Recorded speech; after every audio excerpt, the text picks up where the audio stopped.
वो वहां पे पनौती हरवा दिया। तो भाई साहब हमें बहुत खुशी है कि ये वाला वर्ल्ड कप नहीं है, वरना नरेंद्र मोदी जी को भी इस्तीफा देना पड़ता, इसलिए हमें बहुत खुशी है। एक शब्द पे घमासान मचा हुआ है और उस शब्द को लेकर के भारत में माहौल पूरा गर्म है। जब से हम वर्ल्ड कप हारे हैं और वर्ल्ड कप में हारने के बाद सोशल मीडिया पे लगातार लोग एक शब्द का प्रयोग कर रहे हैं। हाँ, उस शब्द को कहते हैं पनौती। पनौती यानी कोई ऐसा शख्स, कोई ऐसा व्यक्ति जिसके आने से बनता हुआ काम भी बिगड़ जाए, बनता हुआ आसान काम भी मुश्किल पैदा कर दे, तो उसे ही पनौती कहा जाता है।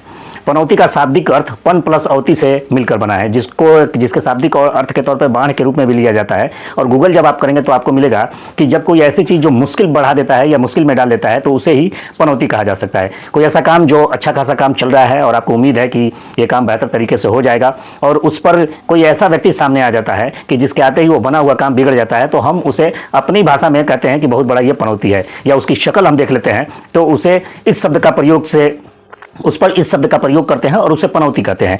तो पूरे भारत के अंदर जब से वर्ल्ड कप हारा गया और वर्ल्ड कप के अंदर एक दृश्य नजर आया, जिस दृश्य को लेकर के तमाम लोगों ने यह कहना शुरू कर दिया, तमाम क्रिकेट प्रशंसक ने यह कहना शुरू कर दिया कि साहब पनौती हैं, साहब के आने से ही हम वर्ल्ड कप हार गए। और तब माहौल यह और गर्म हो गया जब राहुल गांधी जी राजस्थान के एक रैली में उन्होंने कहा, क्या कहा, करके वहां पे वर्ल्ड कप जीत जाते, वो वहां पे पनौती हरवा दिया। राहुल गांधी जी ने किसी का नाम नहीं लिया। राहुल गांधी जी ने यह बिल्कुल नहीं कहा कि हमारे देश के प्रधानमंत्री पनौती हैं। राहुल गांधी जी ने बिल्कुल ये नहीं कहा कि नरेंद्र मोदी पनौती है। लेकिन जैसे ही उन्होंने ये शब्द का प्रयोग किया, उस शब्द के प्रयोग के बाद पूरे की पूरी भाजपा ये साबित करने पे तुल गई कि नरेंद्र मोदी जी ही पनौती है। पूरी की पूरी गोदी मीडिया ये साबित करने पे तुल गई कि नरेंद्र मोदी जी ही पनौती है। वैसे जिस पनौती को लेकर इतना बवाल हो रहा है, आपको मैं बताते चलूं कि भारत के पड़ोसी मुल्क, हमारे पड़ोसी मुल्क नेपाल के अंदर काठमांडू के पास आप जाएंगे तो आपको बाकायदे एक पूरी की पूरी पूरा का पूरा शहर जो है उसका नाम पनौती है। उसमें नगर पालिका जो है, नगर निगम है, उस नगर निगम का नाम पनौती है। और नेपाल का सबसे पुराना जीवित मंदिर वहीं पे पाया जाता है, पनौती के अंदर ही। और काफी खूबसूरत शहर है, वहां के लोग भी काफी अच्छे हैं। शहर में आप जाएंगे तो खूबसूरत पहाड़ियों का नजारा भी आपको देखने को मिलेगा। नाम जरूर पनौती है, लेकिन उस शहर के अंदर बहुत सी आकर्षित करने वाली चीजें हैं। इस मौके का वीडियो देखने के बाद आपको पता चलेगा कि जब एक मीडिया वाले ने पूछा तो उसने वर्ल्ड कप के हारने पर, वर्ल्ड कप जो हमारी टीम इंडिया वर्ल्ड कप हारी है, उसमें उसने खुशी का इजहार किया। और इसने क्या कहा, इसको जरा एक बार सुनिए। सबसे पहला वर्ल्ड कप 1983 में आया, उसके बाद इंदिरा गांधी बेचारी स्वर्ग को निकल ली।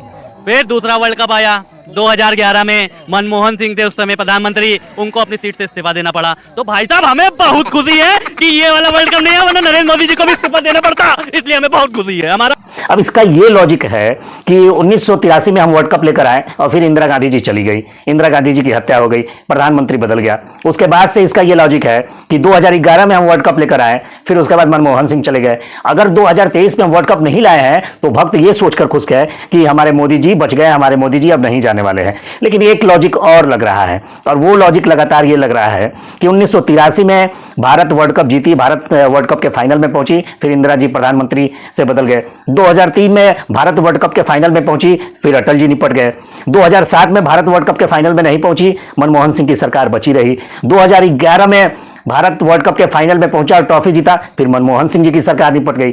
2011 के बाद से लेकर के 2023 तक, और जिसकी शुरुआत कहा गया है कि बुरा बबूल तो दूसरे फल कहां से आपको मिलेंगे, तो प्रधानमंत्री जी ऐसे अपशब्दों का प्रयोग करने के सरदार कहते हुए मोदी जी ने कहा था कि अपने ही देश की उपलब्धि बताने में लोग शर्म करते हैं या अपने ही देश की उपलब्धि के बारे में नहीं जानते हैं।